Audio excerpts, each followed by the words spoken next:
Você já pensou como seria bom contar a sua história de vida e não sentir dor e não sofrer por contar alguns fatos, né, alguns acontecimentos da sua vida? Isso se chama ressignificar.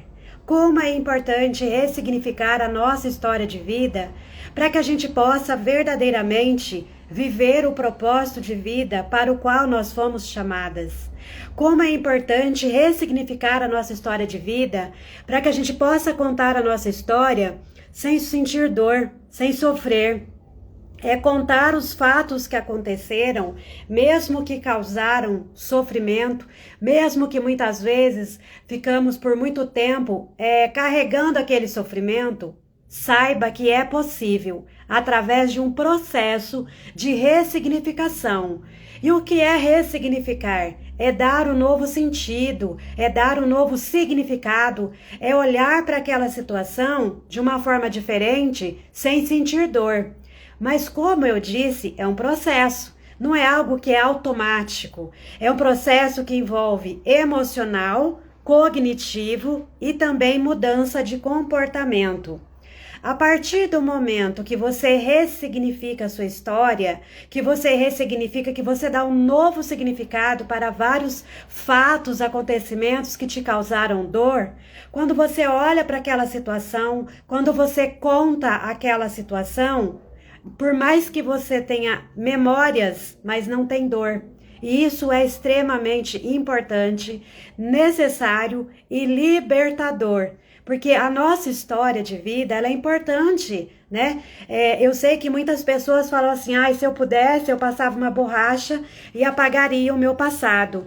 Só que se você passar uma borracha e apagar o seu passado, você também vai apagar as experiências boas que você teve.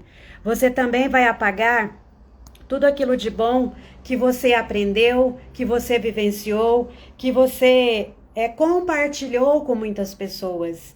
Então, ressignificar a nossa história é você poder olhar para ela de uma nova forma, com um novo sentido, né? É poder olhar para a sua história e tirar ali aprendizados, né? Transformações. Imagina que você foi abandonada ou abandonado na sua infância, ou que você interpretou alguma situação, algum fato como um abandono. E aí você cresceu com aquele sentimento de vazio, de não pertencimento, com aquele sentimento muitas vezes de rejeição. E aí diversas vezes na sua vida vai acontecer situações a qual você vai ter esse sentimento. E muitas vezes naquele momento não aconteceu de fato uma rejeição, não aconteceu de fato um abandono, né? Mas como você já carrega aquela dor na sua alma, né, aquela ferida emocional, então você já vai ser ativado em você gatilhos que vai te gerar dor, que vai te gerar sofrimento. E quando a gente passa pelo processo de ressignificação, isso vai nos ajudar a olhar para aquela situação e compreender que aquela história, aquele fato, aquele momento não vai te condenar. Aquilo ali não vai ditar como você vai se sentir dali para frente. Então, ressignificar a nossa história é a gente aprender, através de um processo, a contar a nossa história, aprendendo com aquilo que aconteceu, tirando ali, né, recursos para que a gente possa reconhecer o quão forte nós somos, o quanto pela graça de Deus nós superamos muitos momentos difíceis e o quanto nós conseguimos avançar na nossa vida. Eu vou te dar alguns exemplos, eu estou tentando aqui enviar convites, né? Mas está difícil. Eu vou te dar alguns exemplos para que você possa entender a importância de ressignificar.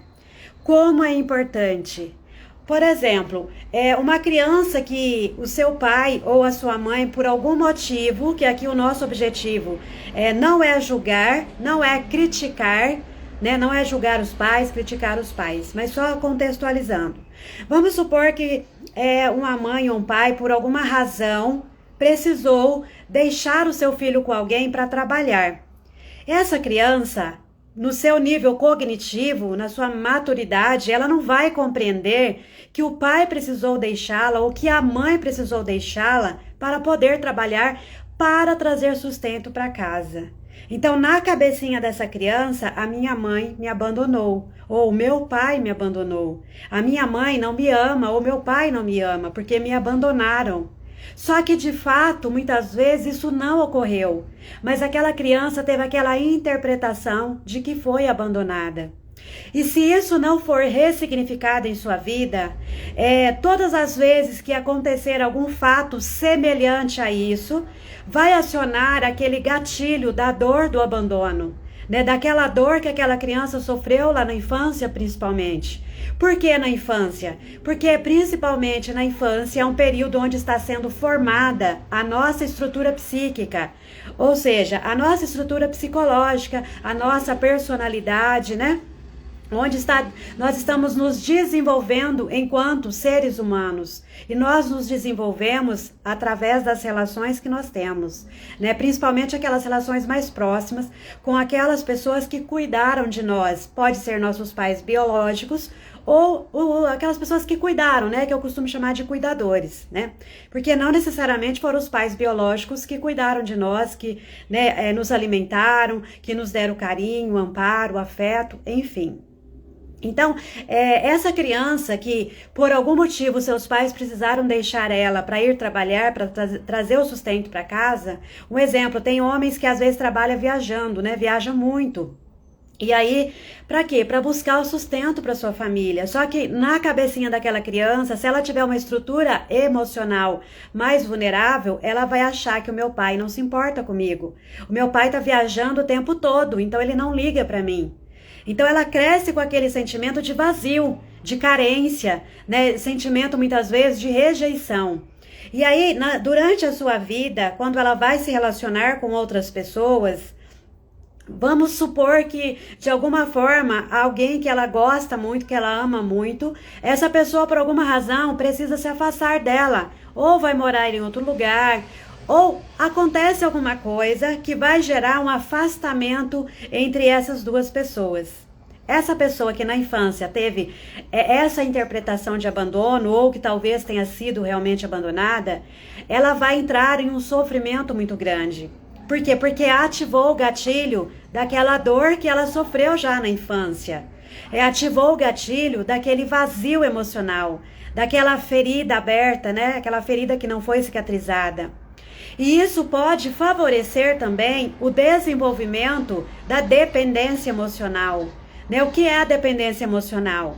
É uma pessoa que tem ali uma baixa autoestima, que tem uma estrutura emocional mais fragilizada e que muitas vezes é carente, né? Precisa de alguém para que ela possa se sentir bem. Muitas vezes precisa de alguém, ela tem a necessidade de alguém para preencher os seus vazios. Né? Falta o amor próprio, falta o autorreconhecimento. Então, muitas vezes, ela vai buscar reconhecimento através da relação com a outra pessoa. Só que não é uma relação funcional, não é uma relação saudável. E muitas pessoas, né, como eu atuo na clínica também, eu percebo que muitas pessoas estão em conflitos nas suas relações, nos seus relacionamentos, seja um relacionamento conjugal, um casamento, seja um relacionamento de namoro, ou mesmo com colegas de trabalho, ou mães e filhos, pais e filhos, por feridas emocionais, por traumas, por uma história que não foi ressignificada. Muitos pais que estão repetindo um padrão que eles vivenciaram na infância, hoje eles repetem esse padrão com seus filhos. Eles estão, de forma inconsciente, reproduzindo aquele mesmo padrão. Aquela mesma situação que ele passou na infância e que ele não gostaria de passar, de ter passado, de forma sem perceber, de forma inconsciente, está fazendo a mesma coisa com seus filhos. Então, ressignificar a nossa história de vida é a gente olhar para aquilo que aconteceu sem culpar os nossos pais, sem julgar os nossos pais, mas aprendendo a perdoar, né? Muitas vezes pelas expectativas que nós tínhamos em relação àquelas pessoas que cuidaram de nós. Nós, seres humanos, né? com todos os estudos da psicologia, da psicanálise, e hoje com evidências neurocientíficas, elas nos apontam que os seres humanos têm 3 necessidades emocionais que são básicas, que é a necessidade de se sentir pertencente, a necessidade de se sentir amado e a necessidade de se sentir validado na sua dor e no seu sofrimento. Então, os seres humanos nasceram para se relacionar, para interagir com outras pessoas. Então, quando uma pessoa ela não se sente amada, muitas vezes isso vai fazer com que ela desenvolva um senso de não pertencimento, de não pertencer a nada, a nenhum lugar, a nenhuma família. E isso gera muita dor, gera um sofrimento muito grande. Sabe aquela pessoa que ela não para em trabalho nenhum? Ela entra no trabalho, daqui a pouco acontece alguma coisa, ela sai, ela começa um relacionamento, logo aquele relacionamento acaba, ela começa outro relacionamento. É uma pessoa que está sempre de forma inconsciente, buscando se sentir pertencente. E muitas vezes ela acaba entrando num relacionamento que não é um relacionamento saudável, não é um relacionamento funcional. Muitas vezes ela fica buscando, de forma inconsciente, um trabalho que venha fazer com que ela se sinta reconhecida, fazer com que ela se sinta pertencente, que possa fortalecer a sua autoconfiança.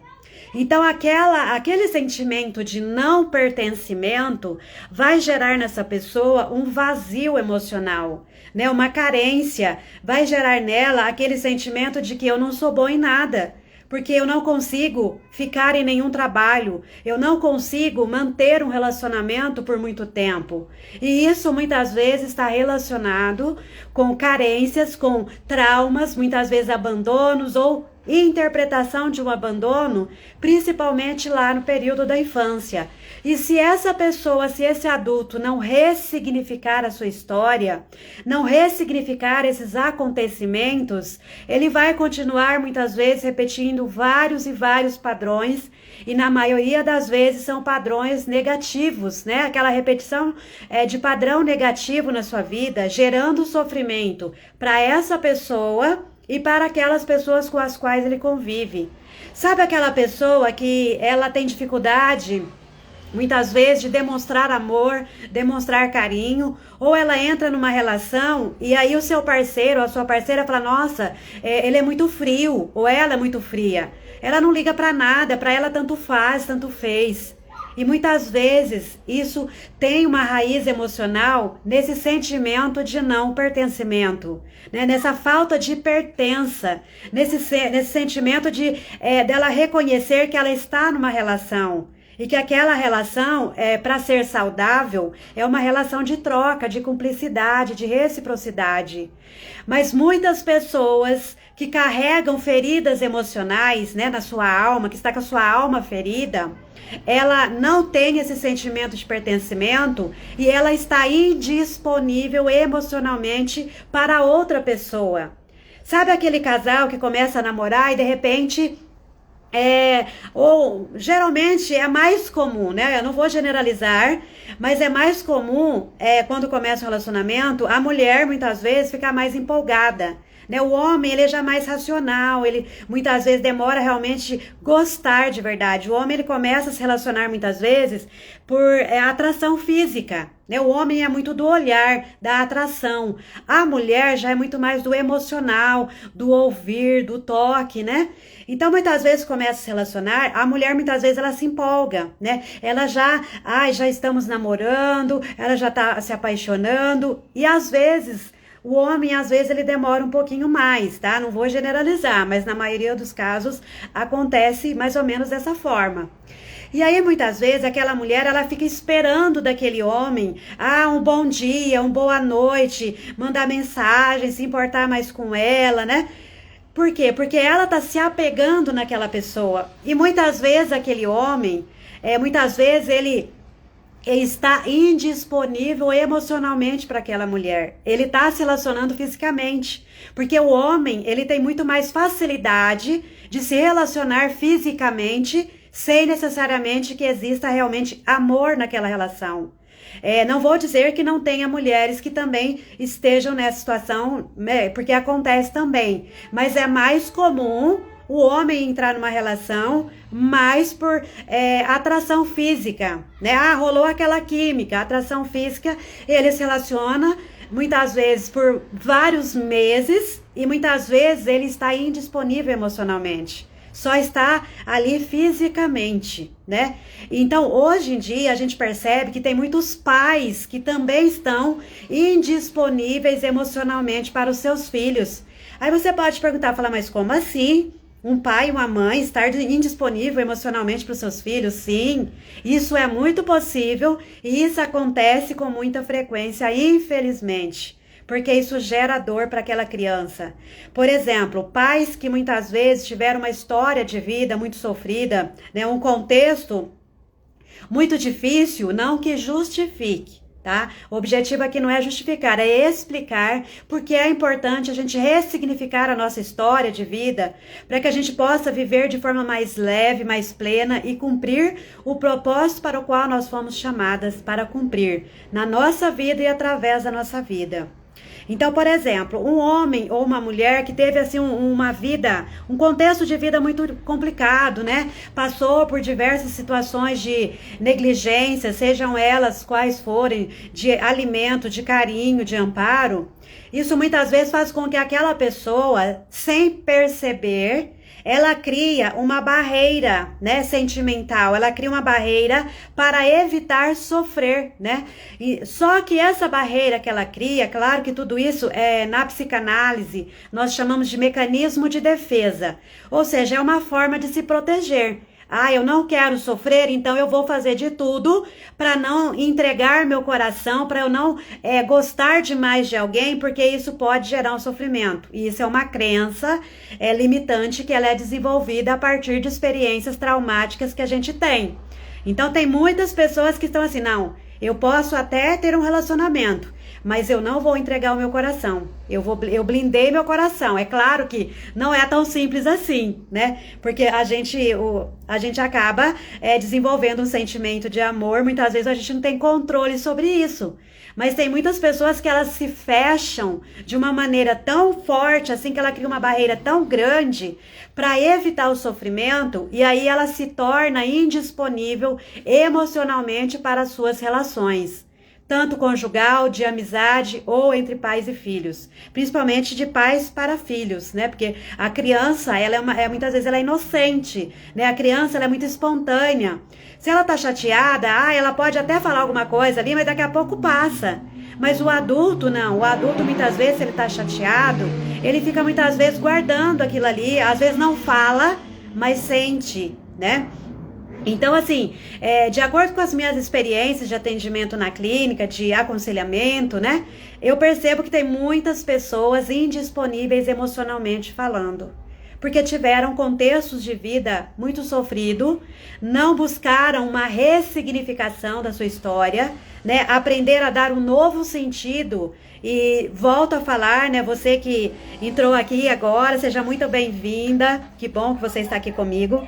Né? Eu gosto de sempre explicar direitinho para que as pessoas possam entender que ressignificar a história é um processo. Né? Não é simplesmente você olhar para assim, tá bom, agora eu entendi que a minha mãe não me abandonou, que foi uma interpretação minha de um abandono, e tá tudo bem. Não é simples assim. Se fosse fácil e simples assim, as pessoas não estariam sofrendo tanto na área emocional, e isso interferindo até no seu espiritual e também no seu corpo físico, causando várias doenças físicas, né? Porque tudo aquilo que a gente não resolve no emocional vai afetar o nosso corpo físico e vai afetar também a nossa espiritualidade, né? Quantas pessoas que estão aí vivenciando uma espiritualidade, que eu não estou falando de religião, embora eu seja cristã, né? Mas eu estou falando de espiritualidade no geral. Muitas pessoas estão vivenciando uma espiritualidade doentia, adoecida. Por quê? Porque estão com a alma ferida. Estão com seu coração dilacerado, né? A Leila tá falando assim, a criação dos filhos é fundamental. Então, por isso que nós, adultos, Nós precisamos ressignificar a nossa história de vida para que quando a gente tem um filho, a gente possa realmente passar amor, carinho, atenção, dar acolhimento e amparo para os nossos filhos. Mas infelizmente, muitos pais, principalmente nos últimos anos, né, onde, vamos dizer assim, que eu não diria o padrão familiar, né, porque se a gente pensar num padrão, no sentido assim, pai, mãe e filhos, né, hoje a gente sabe que a configuração de família mudou muito, né, muitos pais se separam, aí casam de novo, e aí assim... filhos de cada um dos relacionamentos anteriores convivendo com os relacionamentos atuais. E aí muitas vezes a criança está morando com a avó um tempo, depois vai morar com o pai, depois vai morar com a mãe. Então isso está fazendo com que a cabecinha das crianças, a mente delas ficam muito confusas. Por quê? Porque não está criando vínculos. E muitas vezes esses vínculos que criam, que desenvolvem, não são vínculos saudáveis, né? E para uma criança... é muito importante que se estabeleça vínculos, apego, né? Existe uma teoria de Bowlby que ele fala a teoria do apego. Ou seja, como que a gente se relaciona com as pessoas ao nosso redor, principalmente as primeiras relações. Elas vão, de alguma forma, moldar um padrão de relacionamento que a gente vai desenvolver ao longo da vida. Ou até que a gente tome consciência de que aquele padrão muitas vezes não é saudável e a gente possa ressignificar e a partir daí começar a desenvolver relacionamentos saudáveis. Mas acontece, é muito comum, infelizmente, porque as pessoas não têm consciência disso. Muitos falam assim, né? A gente ouve muito assim, eu apanhei muito na infância e nem por isso, né, sobrevivi, tô aqui. Mas quantos adultos emocionalmente doentes a gente vê por aí? Ou está com depressão, ou está com ansiedade altíssima, ou transtorno de ansiedade. Muitos, às vezes, desenvolveram ali, né, algum tipo de transtorno, algum tipo de síndrome, né? Muitos desenvolvem a síndrome do pânico. Então, tudo isso está relacionado, muitas vezes, com o tipo de vivência que nós temos. Claro que em alguns casos, né, não vou generalizar todos, alguns casos tem o fator genético, mas não é só o fator genético. Hoje a neurociência ela vem mostrar que a genética ela tem uma pequena influência diante do ambiente. Eu posso ter a probabilidade de desenvolver uma síndrome, mas se o meu ambiente ele for um ambiente favorável para o meu bem-estar saudável, muitas vezes eu não vou desenvolver aquela síndrome. Então, até alguns anos atrás, né, a genética ela era considerada um peso muito grande nas nossas vidas. Mas hoje a neurociência ela pode comprovar através de estudos da neuroimagem, né, através de mapeamento que eles fazem, né, da estrutura cerebral, do funcionamento desse cérebro, e através até de mapeamento da rotina da pessoa, né, dos tipos de relações. Então hoje a neurociência olha assim para a questão genética, né, que a gente não pode descartar também, mas olha para o fator ambiental, ou seja, o ambiente no qual essa pessoa está inserida. Eu posso ter a probabilidade genética, a propensão genética para desenvolver algo, mas se o meu ambiente for um ambiente favorável para o meu bem-estar emocional saudável, muitas vezes aquela situação não vai ocorrer. Só que a gente percebe que tem pessoas que elas estão em um ambiente totalmente doentio. E se ela já tem uma probabilidade genética para desenvolver, de repente, uma síndrome ou um transtorno, é claro que aqui eu não estou falando de transtorno de neurodesenvolvimento. Né? O transtorno do neurodesenvolvimento, o próprio nome já diz. Durante o desenvolvimento cerebral, aquela pessoa já, né, o cérebro dela desenvolve de uma forma diferente. Tá? Eu estou falando de transtorno que vai acontecendo muitas vezes devido a situações que ocorreram na vida daquela pessoa, tá? A Leila tá falando, eu tenho trabalhado o meu eu para sair de traumas da infância, depois de tantos anos perdida com as situações. Pois é, como é importante, que bom que você está nesse processo, né? E a gente percebe o quanto é libertador quando a gente enfrenta esse processo e consegue se libertar da dor, né? O nome já diz libertador, libertar da dor, libertar do sofrimento, soltar aquelas amarras que nos prendia, muitas vezes aquela dor lá do passado, né? Aquelas amarras, muitas vezes as pessoas estão presas emocionalmente falando ao passado. E aí muitas pessoas falam assim, não, eu fazer terapia, eu não quero saber, eu vou ter que ficar falando do meu passado, eu não quero, meu passado tá morto. Não tá morto. Se você olha para o seu passado e você sente dor, seu passado tá vivo dentro de você. O nosso passado, ele não tá lá atrás, ele tá dentro de nós. Principalmente quando nós tivemos um passado difícil. Aí que ele permanece dentro de nós, porque a gente está, muitas vezes, de forma inconsciente, acionando gatilhos e trazendo memórias. Muitas vezes não é memória cognitiva. Não é a memória que traz na mente, mas é a memória corporal. O nosso corpo, ele guarda marcas emocionais. Muitas vezes a gente não está lembrando da situação, mas a gente está sentindo aquela ansiedade, a gente está sentindo uma tensão, o corpo está rígido, tenso. Muitas vezes aquele frio na barriga, aquele medo. E a gente não sabe de onde vem. Sabe de onde vem? Do seu passado, que não está tão passado assim, ele está mais presente do que você possa imaginar. Então a gente precisa ressignificar a nossa história para que a gente possa se libertar das prisões emocionais que muitas vezes impedem com que a gente avance na vida. Muitas vezes essas prisões emocionais, essas prisões da alma, né? Alma, psique, emoções, sentimentos, pensamentos, desejos, vontades, né? Muitas vezes a gente está preso emocionalmente e não consegue ter um bom relacionamento, ou com os amigos, ou com os familiares, ou com os filhos, muitas vezes no trabalho. Muitas vezes eu percebo assim que tem tantas pessoas, eu atendo mais mulheres, atendo homens também, mas a grande maioria são mulheres. Eu percebo que tantas mulheres super inteligentes, capazes, mas ela, devido a essas feridas emocionais, ela carrega um sentimento de incapacidade tão grande, ela não reconhece os seus recursos. Ela não reconhece que ela é capaz, ela não reconhece que ela é inteligente, ela não reconhece que ela tem dons, que ela tem talentos, que ela tem habilidades. Então, muitas vezes, essas prisões emocionais fazem com que a pessoa fique estagnada na vida. Muitas vezes ela poderia estar avançando muito mais, mas não está, porque ela está presa emocionalmente, né? Então, assim, como cristã, eu vejo que assim, no meio cristão, está melhorando, eu diria, né? Está se abrindo um pouco mais para isso, mas ainda precisa se abrir muito mais para entender que é importante a gente orar, é importante a gente buscar praticar, ter as nossas práticas espirituais. Mas tem questões da alma, do emocional, que precisa ser tratado no emocional. Muitas vezes não adianta ficar tratando só no espiritual aquilo que é emocional. Parece que são coisas, embora o emocional e o espiritual, eles estão interligados ali, né? Eles estão de alguma forma interagindo, mas tem coisas que é emocional.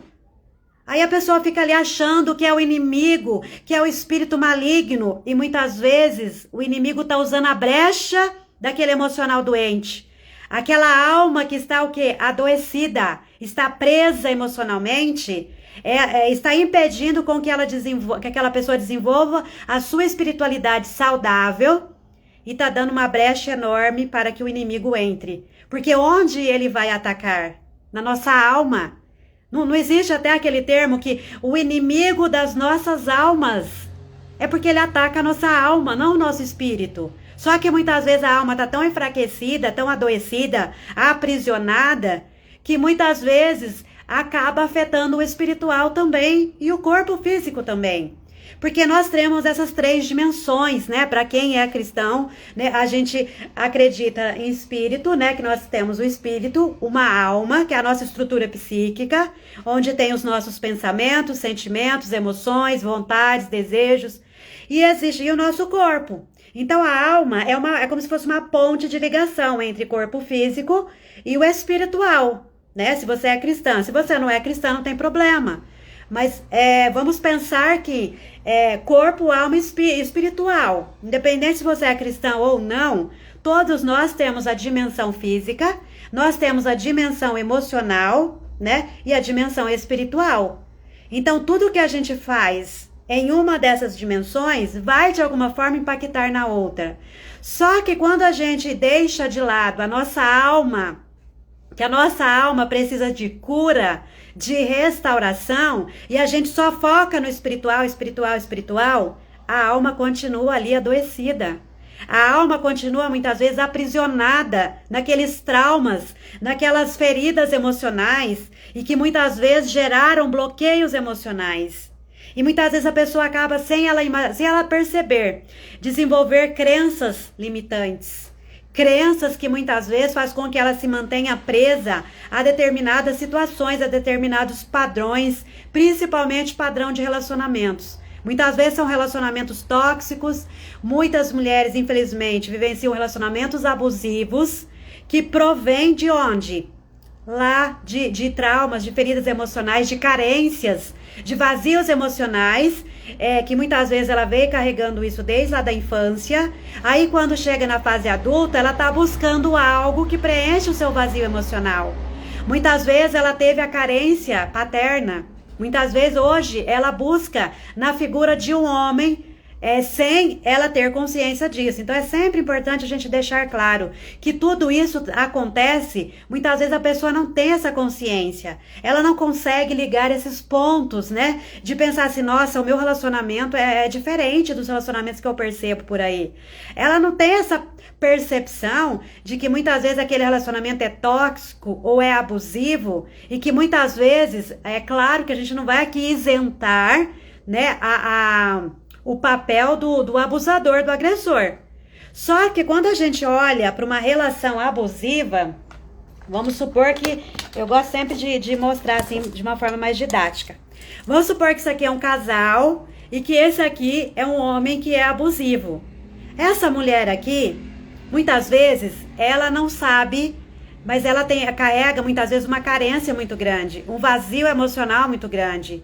E aí ela conheceu esse cara, ele é todo, né, aquele cara muitas vezes galanteador, elogia, né? E aí muitas vezes, também carrega, e na maioria das vezes, quando tem uma relação abusiva, os dois precisam de ajuda, os dois carregam traumas de infância principalmente, os dois muitas vezes sofreram muito, tiveram relações muito disfuncionais muitas vezes, e hoje os dois se encontram, então um de certa forma alimenta a necessidade do outro. Ela é carente, ela tem um vazio emocional, ela busca alguém que dê carinho. Ele, um cara muitas vezes, né, que tem uma boa conversa, faz umas cantadas muito boas e ela tá carente, pronto, ela acredita e, né, gerou ali uma relação. Então é muito comum em relacionamentos abusivos os dois terem vários problemas emocionais que precisam ser tratados, só que muitas vezes os dois não têm consciência disso. E na maioria das vezes, o abusador, o agressor, que também pode ser inverso, às vezes tem mulheres que são abusadoras, né? Não é só homem, a grande maioria são homens, mas tem muitas mulheres também que são agressoras, abusadoras, principalmente no que tange ao abuso psicológico, a manipulação, né? Psicológico, às vezes o abuso financeiro, né? Aquela coisa de pegar o cartão do marido, ela que controla o dinheiro, e aqui eu não tô falando de cuidar das finanças, porque a mulher administra melhor. Eu tô falando daquela mulher que é possessiva, controladora, e que o marido recebe, ela que controla tudo. O marido só pode comprar roupa quando ela fala, não, agora tá tudo bem você comprar. Eu tô falando isso no nível de relacionamento disfuncional, tá? Não tô falando naquele nível onde, às vezes, o marido é uma pessoa que não tem um bom controle financeiro e a mulher acaba administrando as finanças. É diferente, tá? São contextos diferentes. Então, nesse caso, por exemplo, os dois precisam de ajuda, só que muitas vezes aquele que é o abusador, o agressor, ele não se vê nesse lugar de que ele precisa de ajuda. Ele acha que o problema é só aqui o outro. E acontece muito, né? Por exemplo, a mulher, quando ela tá no relacionamento abusivo, às vezes o cara é tão manipulador que ele consegue fazer com que ela, às vezes ela tá com uma baixa autoestima, às vezes ela tem baixa autoconfiança, falta de amor próprio. Tudo isso acontece numa dimensão inconsciente. essa mulher, na maioria das vezes, ela não tem consciência disso, que ela carrega um sentimento de vazio, de muitas vezes carência. Então ela está buscando de forma inconsciente alguém que preencha os vazios que ela tem. E aí ela encontra alguém, só que esse alguém muitas vezes é manipulador. Muitas vezes ele distorce, ele coloca a culpa dessa reação abusiva dele nela. Então, olha a importância da gente ressignificar a nossa história de vida para que a gente possa desenvolver relações saudáveis, relações harmoniosas, relações que são recíprocas. Tá passando um trenzinho da alegria aqui com esse barulhão, né? Mas vamos lá. Então, assim, eu tenho percebido cada vez mais essas situações de pessoas que carregam feridas emocionais das suas infâncias, traumas, e onde a bomba vai estourar, digamos assim, nas relações mais próximas, principalmente em casamentos.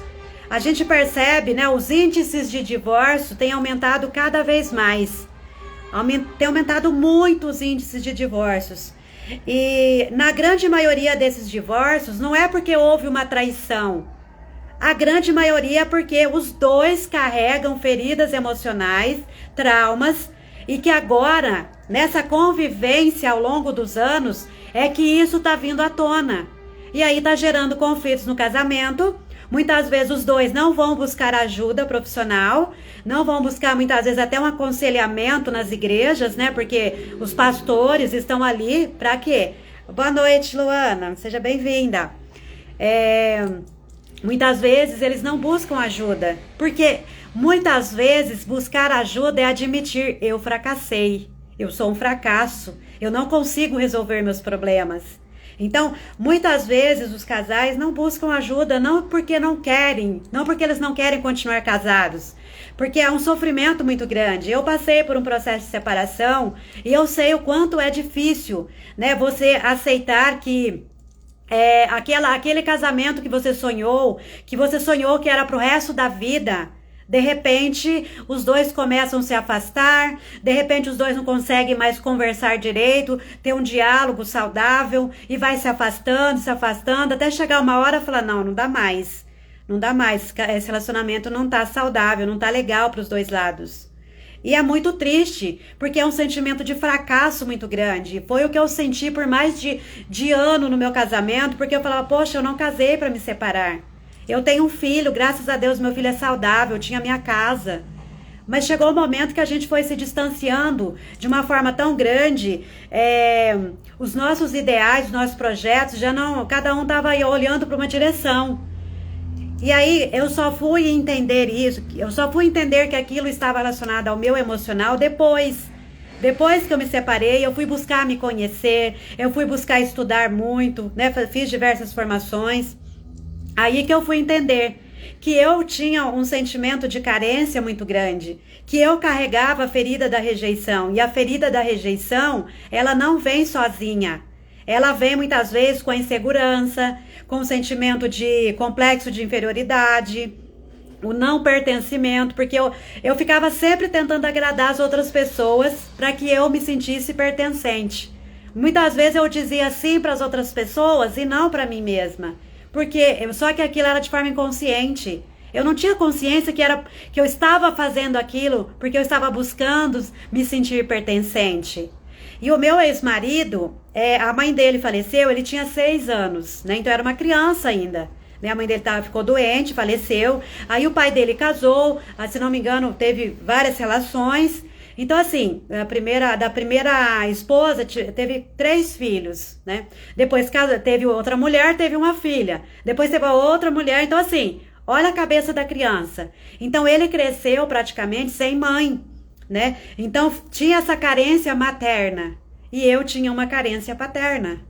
Então, assim, tanto é que chegou um período do nosso casamento, ele falava assim: nossa, você não é Amélia, né? Eu queria uma mulher Amélia, Porque ele queria uma mulher que ficasse dentro de casa, cuidando da casa, cuidando dos filhos. Eu fazia tudo isso. Mas eu sempre gostei de trabalhar. Eu queria, né, ter o meu dinheirinho, né? Qual mulher que não quer ter o seu dinheirinho? Porque quando você não tem, você tem que ficar pedindo. E aí a pessoa fica perguntando, nossa, mas pra que você quer dinheiro? Ah, mas você não precisa comprar isso, precisa mesmo? E aí a pessoa fica questionando, né? Então assim, aí eu falei, bom, eu não sou essa Amélia que você queria ter encontrado. Eu sou essa pessoa, né? Então, assim, aí começou a gerar tantos conflitos que chegou uma hora, a gente entrou no acordo, falou, bom, não dá mais, vamos separar, né?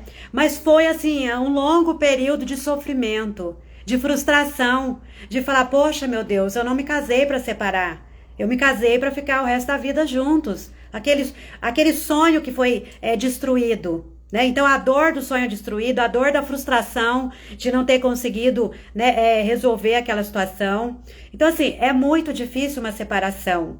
E a gente percebe que muitos casais separam, e hoje eu posso experienciar isso através dos meus atendimentos, porque eu atendo casais também, né? Eu vejo que muitos se separam por conta de feridas emocionais que ambos carregam. Os dois carregam, não é um só.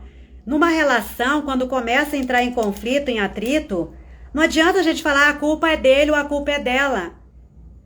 Claro que às vezes, em alguns casos, um talvez está dando mais mancada do que o outro, pisando na bola, né? Mas os dois carregam feridas emocionais. E se esses casais buscassem ajuda profissional e conseguissem ressignificar a sua história de vida, eles conseguiriam entender o lado do outro, entender o sofrimento do outro muitas vezes. Então falta autoconhecimento. E ressignificar a história de vida é passar pelo processo de se conhecer, de saber como que eu gosto de receber amor. Como que muitas vezes a pessoa fala assim, ai, mas o meu pai não me amou, ou a minha mãe não me amou. Muitas vezes, a forma com que ela entende por amar, muitas vezes é a pessoa dizer para ela, eu te amo, você é importante para mim, você é linda, você é tudo na minha vida. Mas às vezes aquele pai, aquela mãe demonstrou amor de outra forma. Mas essa pessoa não entendeu que aquela forma, aquele ato de serviço, né, para quem já estudou ou já leu alguma coisa sobre linguagens de amor, vai entender o que eu tô falando. Então, cada ser humano consegue interpretar assim, os gestos de amor de forma diferente. Para alguns, declaração de amor é falar, é você chegar e falar eu te amo. Para outras pessoas, é você se importar com ela, é você lembrar do aniversário dela, é você mandar uma lembrancinha para ela, é você falar, oi fulana, nossa, eu pensei em você. Isso para ela é uma demonstração de amor. Mas tem pessoas que para ela gosta o quê? De fazer alguma coisa, preparar uma comida gostosa, convidar para tomar um café, fazer aquele café da tarde. Então ela é atos de serviço. E a outra, muitas vezes, ela quer ouvir. E muitas vezes acontece isso, principalmente entre pais e filhos e casais. Um quer que o outro demonstre amor de uma forma, só que o outro tem uma linguagem diferente de demonstrar esse amor. E aí gera, muitas vezes, aquela frustração, aquele descontentamento de falar, poxa, essa pessoa não me ama. Mas às vezes para aquela pessoa, amar é o quê? Ela preparar aquela janta gostosa, ela preparar aquela mesa bonita e tá lá esperando o outro. Às vezes pro marido, muitas vezes para ele demonstrar, ele tá demonstrando amor trazendo uma florzinha. E tem mulher que odeia flor. Eu amo flor, principalmente rosas vermelhas, né? Que eu acho linda. Acho que é uma das mais lindas que existe. Mas tem mulher que não gosta de flor. Então, às vezes, o marido quer dar presente. Para ele, assim, dar presente para ele é a forma dele demonstrar amor. Aí ele chega em casa com uma florzinha linda. Oi, amor, olha o que eu trouxe para você. Aquela mulher que odeia flor, para ela aquilo não significa nada. Às vezes, ela queria que ele levasse ela para jantar. Para ela, a demonstração de amor seria falar, vamos comer fora hoje, amor? Vamos comer uma pizza? Vamos pedir um iFood? Então, olha só o quanto coisas pequenas parece que é insignificantes. Mas muitas vezes isso aos pouquinhos pode destruir uma relação. Se esse casal não buscar se conhecer, não buscar entender qual é o temperamento do outro, qual é o tipo de personalidade, se a pessoa é mais reservada, se ela é mais extrovertida, o que ela gosta, o que ela sente bem quando você faz para ela, né? Então, São coisas pequenas, simples, mas só que por conta dessas coisas simples e pequenas, muitas relações são destruídas, principalmente casamentos. Se os dois tivessem buscado compreender melhor, cada um compreender o outro, se conhecer, saber que os dois são seres, são indivíduos inteiros. Nenhum é metade. Ai, você é a metade. Não, ninguém é metade de ninguém. Deus não nos fez metade. Deus nos fez pessoas inteiras para se relacionar com outras pessoas. Cada um com seu jeito de ser, né? Cada um com a sua singularidade, cada um com seus dons, com as suas habilidades, com seus talentos. Mas nós não somos metade. Deus não nos fez metade. E muitas pessoas, elas estão vivendo como se elas fossem metade, sempre buscando a outra metade para se preencher. Mas a gente precisa buscar o preenchimento do amor próprio, do amor de Deus, é claro, né, para quem é cristã, do amor de Deus em primeiro lugar. E depois do amor próprio. Se eu não aprender a gostar de quem eu sou, reconhecer quem eu sou, gostar da minha imagem, eu vou buscar muitas vezes que o outro me ame, que o outro dê esse amor que eu não dou para mim mesma. Mas muitas vezes eu não consigo me dar esse amor porque eu tenho feridas emocionais, que eu tenho vazios emocionais e que muitas vezes eu quero preencher, seja através de outra pessoa. Tem pessoas que buscam através do alimento, começa a comer demais e aí muitas vezes desenvolve uma compulsão alimentar. Ou muitas vezes começa a ganhar peso excessivamente. Por quê? Tá triste? Vai pra geladeira. Ah, tá angustiada? Vai pra geladeira. E muitas vezes isso está relacionado com carências emocionais. Muitas vezes, nesse caso do alimento, muitas vezes é uma fome emocional. Não é uma fome fisiológica. É uma fome emocional que a pessoa não sabe, né? Ela não sabe, ela não tem consciência disso. Então ela está tentando se preencher com o alimento.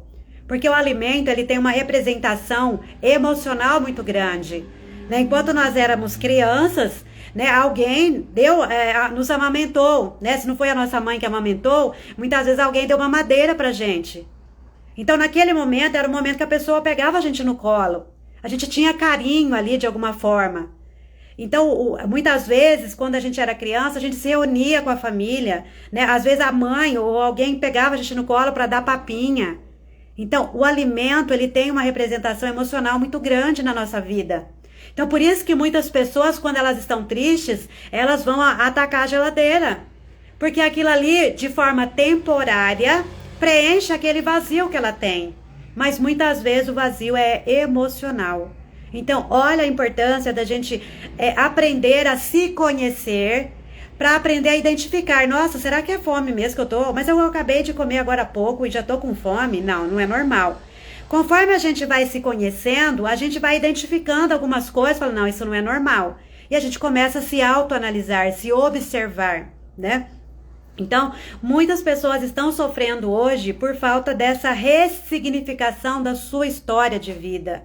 Muitas vezes está lá, vazio, né? Muitas vezes ela está sofrendo, ela não está avançando na vida como ela poderia avançar, ela não está cumprindo o seu propósito de vida, porque ela não se sente merecedora, ela não acha que ela tem capacidade. Muitas vezes as pessoas falam, nossa, você é tão inteligente, nossa, você é tão criativa, e ela não se vê nesse lugar, ela não se reconhece nesse lugar, porque muitas vezes ela ouviu frases de, nossa, você não vai dar em nada, você é burra demais, e ela introjetou aquela frase como uma verdade absoluta.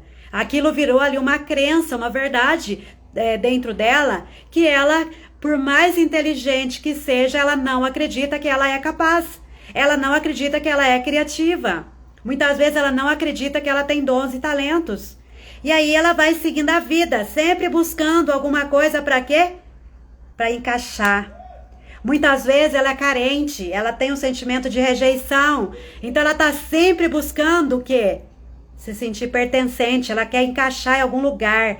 E às vezes ela tá encaixando em lugar que não é para ela. Ela tá querendo encaixar em amizades que não é para ela, que às vezes é uma amizade tóxica. Às vezes é alguém que é manipuladora, que abusa da boa vontade dela. Às vezes ela quer encaixar em um relacionamento, muitas vezes, um namorado, que aquele cara é abusivo, muitas vezes é manipulador. Mas a carência dela é tão grande que ela está buscando encaixar em algum lugar. Ela quer se sentir pertencente. Ela quer caber em algum lugar. E aí ela está cheia de dores, de vazios, de carências. Não foi ressignificada essa história. Ela não aprendeu a olhar para aquela situação da infância, principalmente, que são momentos que muitas vezes vai formar a base das estruturas que a gente vai se relacionar depois, né? Uma base de relação. Então ela não ressignificou. Então muitas mulheres inteligentes, mulheres até bem-sucedidas na vida. Hoje mesmo eu participo de uma ação social, né, uma vez por mês, quando eu consigo. E aí eu tava dando carona para uma pessoa, ela me contando que uma amiga dela é dentista, bem-sucedida, ganha bem, tudo tem sua casa, mas conheceu um cara e com 3 meses já casou com esse cara. E esse cara agora, ele é abusivo, ele maltrata ela, ele despreza ela. Então, olha só, uma mulher dentista, bem-sucedida, inteligente, mas carência. Ela queria se sentir pertencente, ela queria se sentir encaixada no relacionamento. Ela buscava alguém que completasse ela, porque ela estava sentindo, muitas vezes, faltando algo, vazia. Então, olha o perigo da carência, o perigo dos vazios emocionais.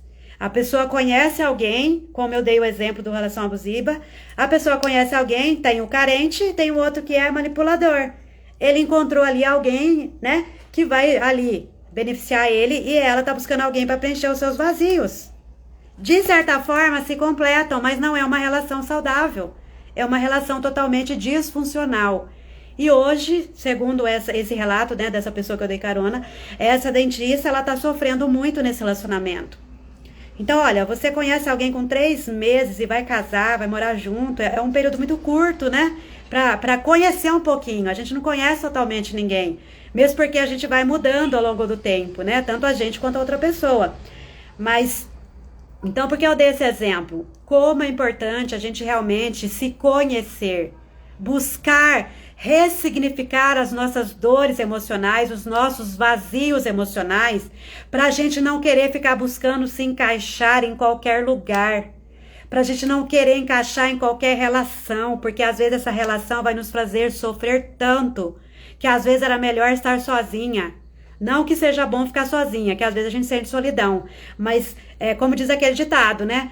Antes só que mal acompanhada. Se é pra gente estar em uma relação, que seja uma relação saudável, recíproca, né? Que tenha amor, que tenha respeito. Mas quando nós estamos adoecidas, emocionalmente falando, quando a nossa alma está aprisionada em dores emocionais, em traumas, né? A gente sempre vai querer, de forma inconsciente, buscar alguém para encaixar na nossa vida. Muitas vezes a gente vai buscar o quê? Um trabalho. Né? A gente tá buscando um trabalho, aí recebe uma proposta, a gente vai achando que aquele é o melhor trabalho do mundo. Daqui a pouco começa cobranças, você tem que viajar muitas vezes, você tem que trabalhar muitas horas além daquilo que era o combinado. Mas às vezes a pessoa, ela tinha um sentimento de incapacidade tão grande que quando ela recebe uma proposta que na cabeça dela é a melhor proposta do mundo, ela vai lá para se encaixar. E muitas vezes ela vai sofrer naquele trabalho, às vezes é um trabalho que explora ela, que suga ela demais.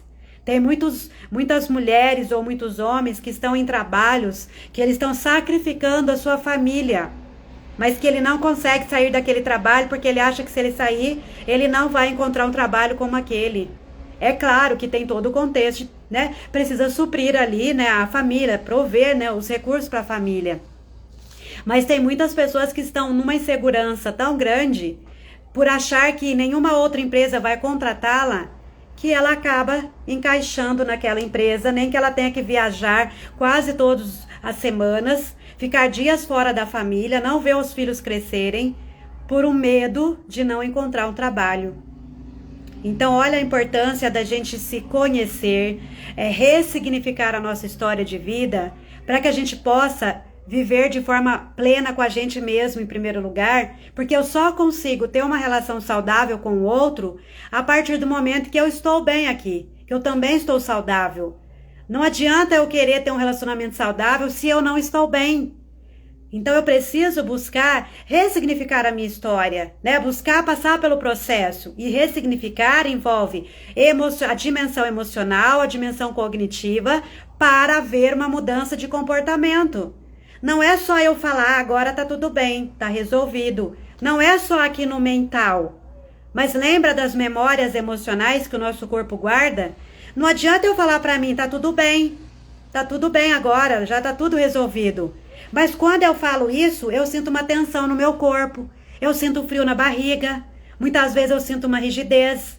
Quer dizer que o meu corpo está trazendo memórias emocionais de que não está tudo bem, que alguma coisa ainda não está bem resolvida dentro de mim. Então, por isso que é um processo. Ressignificar é um processo que vai envolver essas dimensões emocional, cognitiva, para que eu mude o meu comportamento. Quando eu olho para aquela situação, eu já olho ela com um novo sentido, um novo significado, mas que eu não permaneço vivendo ciclos repetitivos que são negativos. Não adianta nada eu falar que eu ressignifiquei e eu continuar vivendo ciclos repetitivos que estão me fazendo sofrer por motivos muito parecidos com aqueles. Então eu não me ressignifiquei, porque quando há uma ressignificação de verdade, você muda o seu comportamento. Porque você mudou aqui a sua forma de enxergar aquela situação, o seu corpo está confortável agora, né? Você fala naquela situação, naquele fato, você não sente desconforto no seu corpo, você não sente aquela dor no peito, você não tem vontade de chorar, né? De dor. Você pode até chorar de emoção. Falar, nossa, agora eu olho para aquela situação que eu vivi lá atrás, meu Deus, como as coisas mudaram. Graças a Deus agora eu tô bem. É diferente você chorar de emoção, você olhar para uma situação lá atrás e você chorar, mas não é choro de dor, é choro de alívio, de dizer eu superei, eu venci, eu ressignifiquei, aquilo não me afeta mais, aquela dor não mexe mais comigo, aquela dor não me paralisa mais, eu não me sinto presa naquela dor, naquele sofrimento. Isso é ressignificar. Isso é dar um novo sentido para aquele fato. Não mudou o fato. O fato continuou o mesmo. Mas a forma com que você enxerga aquela situação mudou. E isso já muda tudo. Porque se você enxerga diferente, você não sente desconforto quando você lembra. Você não sente tristeza, angústia quando você lembra. Você consegue falar daquela situação de uma forma natural. Você ressignificou. E a partir daí você vai começar a se comportar de forma diferente. Porque você mudou o seu padrão. Mudou aquele padrão ali que você viveu e que muitas vezes você foi repetindo ao longo da sua vida. Então, por isso é importante a gente ressignificar a nossa história, para que a gente possa mudar o percurso da nossa vida, para que a gente possa realmente cumprir o nosso chamado, a nossa missão de vida. Eu sempre acreditei, desde pequenininha, desde quando eu me lembro de entender alguma coisa da vida, assim, né? Eu sempre acreditei que a gente tinha um propósito de estar aqui. Não era simplesmente vir aqui, dormir, acordar, crescer, ter filhos, casar, pagar conta. Eu sempre acreditei que existia algo maior, um sentido de estar aqui. E hoje eu vejo que realmente nós temos um propósito maior de estar aqui. Nós temos uma razão de estar aqui. Quando a gente consegue identificar esse propósito, conseguimos realmente falar, não, agora eu entendi por que eu estou aqui. Hoje eu sei que o meu propósito é trabalhar com a cura emocional, né? Hoje eu sei que o meu propósito é ajudar pessoas a curar as suas almas feridas, né? Curar as suas dores emocionais, ressignificar a sua história de vida para viver o propósito para o qual Deus as chamou para viver. Né? Deus tem um propósito na nossa vida e através da nossa vida. Então hoje, graças a Deus, depois de passar por esse processo, né, de ressignificação da minha história, hoje eu consigo olhar para a minha história sem sentir dor, eu consigo ajudar outras pessoas que passam por situações pelas quais eu já passei, ou parecidas, né, que cada um tem uma história de vida, um contexto de vida. E eu consigo ajudar as pessoas. E para mim isso é tão gratificante, é saber que a pessoa fala assim, nossa, olha, aquilo que você falou me ajudou tanto. E às vezes a gente nem faz esforço nenhum. Hoje mesmo teve um evento na igreja onde eu congrego, né?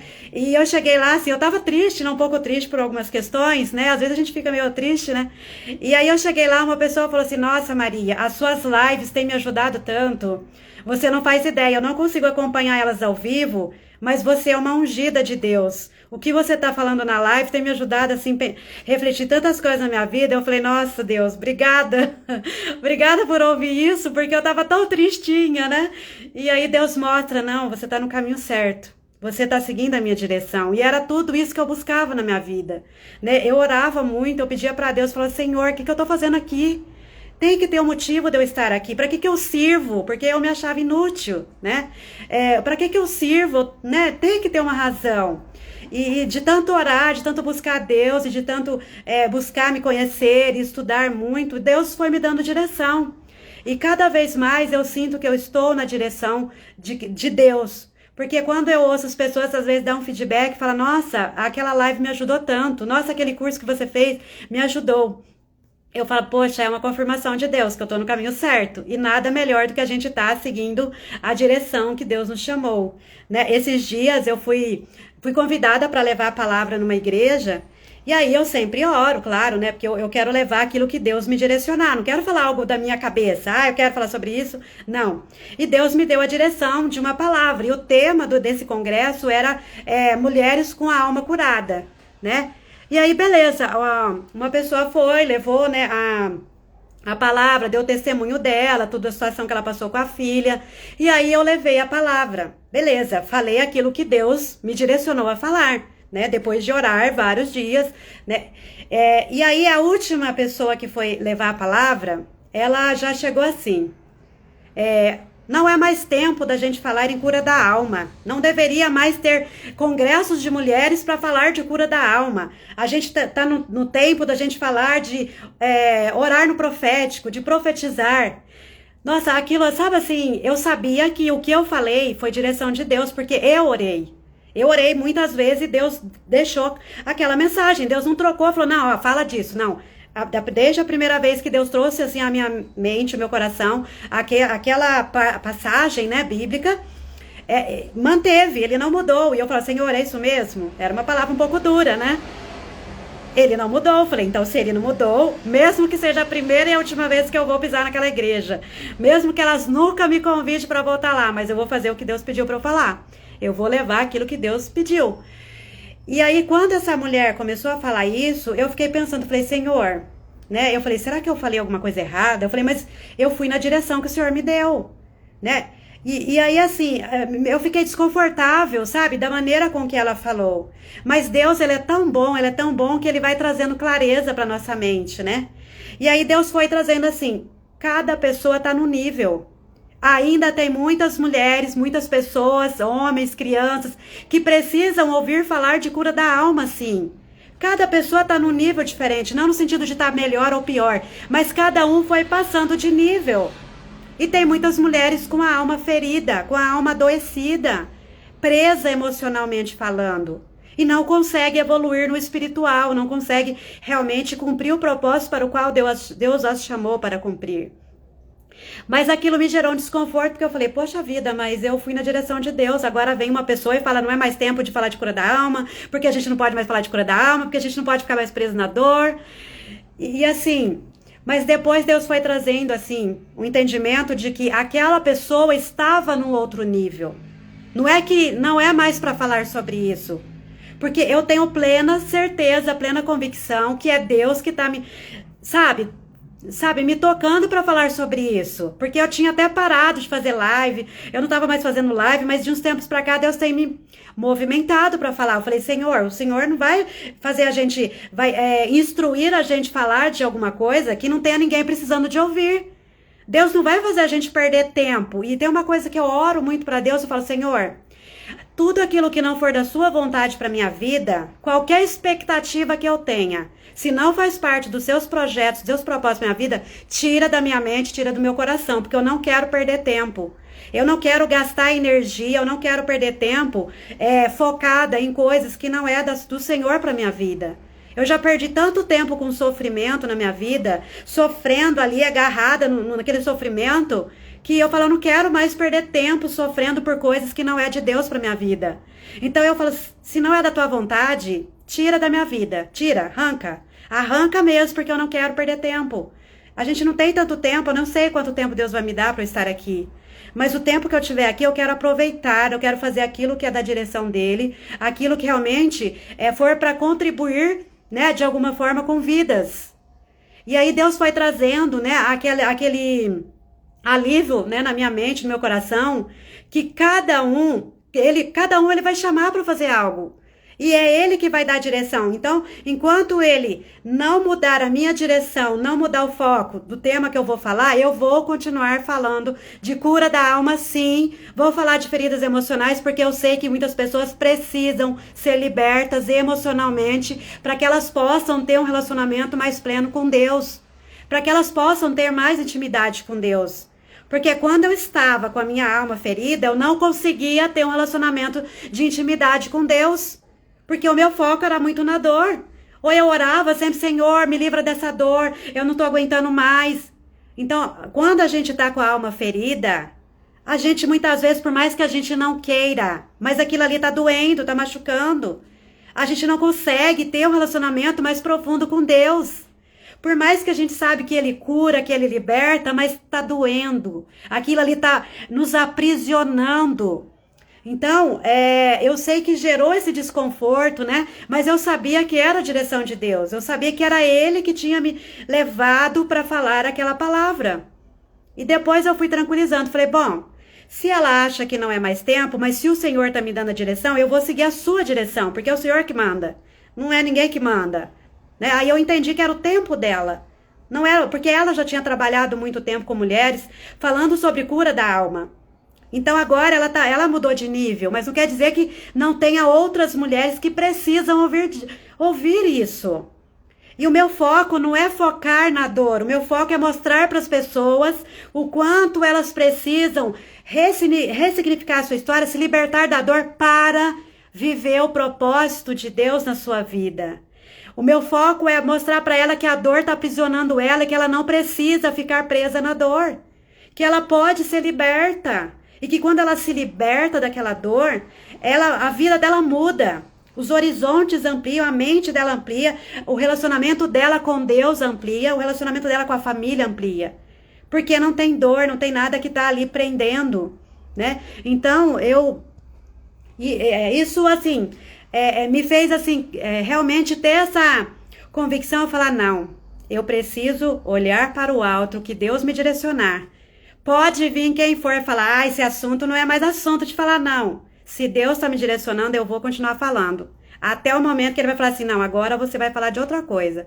Agora você vai tratar de outra coisa. Mas até chegar esse momento, fale quem quiser falar. Mas eu vou continuar falando, porque eu sei o quanto as pessoas precisam se libertar do seu passado para poder viver a plenitude de Deus.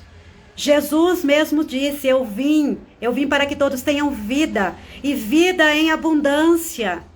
Mas muitas pessoas não estão vivendo essa abundância. Por quê? Porque carrega dores, traumas, feridas, e precisam ser libertas.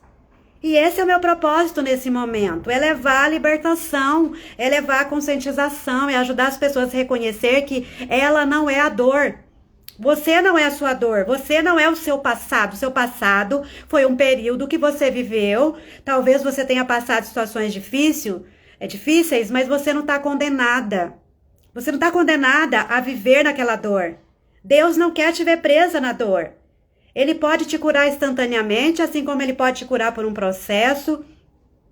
É Ele que sabe. Mas a gente não precisa ficar preso na dor. E esse é o meu trabalho, é ajudar as pessoas a sair da dor. É ajudar as pessoas a reconhecer que Deus as criou por um propósito. E que Ele deu dons, deu talentos, deu habilidades para que elas possam utilizar isso para o reino dEle. Né? E o reino dEle não quer dizer que é só dentro da igreja. É onde você estiver. E algo que eu tenho falado muito, a questão da intencionalidade. Qual é a sua intencionalidade? É você estar no seu trabalho, pensar, eu estou fazendo isso para o reino de Deus. Não importa se você é manicure, professora, médica, independente da sua profissão. A sua profissão, ela é apenas o quê? Um meio, um caminho para você cumprir o propósito de Deus. O propósito não é linha de chegada, é jornada. Então, a minha profissão na área da saúde é ajudar as pessoas a curar a sua dor da alma, suas feridas emocionais, para que elas possam reconhecer que elas têm um propósito, que Deus tem um propósito para sua vida. E aí, a partir do momento que elas se curam, elas conseguem enxergar, não, meu propósito é viver, fazer o meu melhor para Deus. Estando no meu trabalho, estando na igreja, não importa, lavando a louça da minha casa, fazendo a comida para minha família, eu estou cumprindo o propósito para o qual Deus me chamou. Então esse é o meu trabalho, é ajudar as pessoas a tirar o foco aqui da dor, mas enxergar o propósito. Mas para elas enxergar que elas têm um propósito, elas precisam o quê? Ressignificar a sua dor, transformar aquela dor, olhar para aquela dor de uma forma diferente, para que ela possa dizer, eu não sou a minha dor. Deus tem um propósito para mim, Deus tem um chamado, uma missão. Essa dor não vai me paralisar. Só que muitas vezes aqui, ó, a dor está paralisando. Ela não consegue viver no seu potencial pleno, porque a dor está ali, ó, bloqueando. A partir do momento, tratei a dor, ressignifiquei, beleza, agora... E isso vai acontecendo junto, né? Isso vai acontecendo. Só que se a pessoa tiver com uma dor muito forte, um trauma muito forte, ela não consegue nem enxergar que ela tem um propósito. Ela fala, a minha vida é só sofrimento. Tem pessoas que falam assim, ah, mas você não sabe da minha vida. Se você soubesse... Mas é por quê? Porque ela tá se identificando tanto com a dor que ela não consegue enxergar que Deus faz coisas boas na vida dela, apesar da dor. Não estou invalidando a dor, não estou invalidando a dor, mas o objetivo é ajudar ela a enxergar que ela não é aquela dor, que ela pode sair daquela dor e que ela pode sim viver a plenitude do amor de Deus. Porque quando a gente está num momento de dor, muitas vezes a gente não consegue nem sentir a plenitude do amor de Deus. E isso aconteceu comigo, eu não conseguia sentir, eu achava que Deus também não gostava de mim. Eu falava, nossa, a vida das outras pessoas fluem. As outras pessoas, as coisas acontecem, só na minha vida que não acontece. Não é que não acontecia, eu que estava tão presa na dor, tão aprisionada, que eu não conseguia enxergar que Deus estava cuidando de mim. Que Deus estava ali o tempo todo comigo, mas eu não conseguia sentir. E eu gosto de dar o exemplo do Wi-Fi, né? Hoje a gente sabe que tudo é internet. Eu gosto de dar o exemplo do Wi-Fi. O amor de Deus é como um Wi-Fi que está ligado 24 horas por dia, 365 dias no ano. Então ele está emanando o amor dele pra gente, o cuidado dele, o carinho dele. Só que às vezes a gente está com uma ferida emocional, um trauma, que aqui está bloqueando a gente de receber a plenitude do amor de Deus, o sinal do amor dele. Então ele está enviando, né, o tempo todo, ali o Wi-Fi está ligado. Só que os bloqueios emocionais estão aqui, ó, barrando, né? Barrando o sinal do amor de Deus. Então, conforme você tira a barreira do lado, aí o amor dele tá vindo na sua plenitude, na sua, né, infinita plenitude e quantidade, porque Deus nos ama infinitamente mais do que aquilo que a gente possa imaginar. Então, esse é o meu propósito, é ajudar as pessoas a curar suas dores da alma, ajudar casais a se relacionar melhor. Só que as pessoas precisam também querer, né? Porque eu só faço aquilo aonde vai o meu limite. Daqui para lá é a pessoa que precisa decidir. Ela precisa querer, né? Passar por esse processo de transformação, de cura, de libertação emocional para viver o propósito de Deus e receber o amor de Deus em sua plenitude. Então, era essa mensagem que eu gostaria de deixar. Acabou ficando um pouquinho longa a live, eu começo a falar e não paro, né? Mas, então, ressignifica a sua história de vida. Busca a ressignificação, busca a transformação. Você não é a sua dor. A sua dor foi um período que você viveu, mas você não precisa ficar presa à sua dor. Você pode se libertar dela e viver a plenitude do amor de Deus, viver o propósito de Deus para a sua vida, né? Na sua vida, através da sua vida. Deixa eu só ver um comentário aqui da Da Luana, seu trabalho é lindo e de um grande propósito. Através da sua vida, muitas mulheres despertam para o propósito delas também. Ah, muito obrigada. Fico muito feliz de ouvir isso, né? Que esse é o objetivo mesmo, é ajudar mulheres a despertar para viver o propósito delas, né? E é isso que Deus quer para nossa vida. Existem tantas pessoas feridas, o Senhor tem levantado pessoas para trazer cura da alma e espiritual. Eu acredito muito nisso também. Misericórdia, que mulher sem discernimento, como assim? Não é tempo de curar a alma. Eu concordo com você. Que bom que você foi dirigida por uma palavra. Continue, só vai, Deus é contigo. Amém, amém. Verdade, afeta todas as áreas. Bom, era essa mensagem que eu gostaria de deixar para vocês. Tenham um ótimo final de semana, que Deus abençoe a vida de vocês e que vocês possam realmente estar aí cumprindo o propósito para o qual Deus as chamou para cumprir. E eu tenho certeza que muitas vidas são transformadas, são impactadas, quando você realmente reconhece, aceita e se dedica a viver o propósito que Deus tem na sua vida e através da sua vida. Que Deus te abençoe. Um ótimo sábado e lembrando que na segunda-feira às 19 horas nós temos o workshop Raízes Curadas, mulheres fortalecidas emocionalmente e espiritualmente para frutificar. Se você ainda não está no grupo do WhatsApp, clica lá no link da bio, entra no grupo do WhatsApp, vai ser eu e uma pastora que vamos estar ministrando esse workshop. Ele é online, é gratuito, você não vai pagar nada por isso. Então, entra lá no grupo do WhatsApp e a gente se vê na segunda-feira lá. Eu tenho certeza que Deus vai trazer muitas transformações na sua vida. Convida aquela amiga que você percebe que ela está precisando aí de uma cura, né, na sua alma. E a gente sabe que é um processo, né? Não é só um workshop que vai resolver, não. Mas já é uma mudança de consciência. Quando a gente começa a tomar consciência, a gente começa já a buscar uma nova direção. Então, eu aguardo vocês. Fica com Deus. Um grande abraço.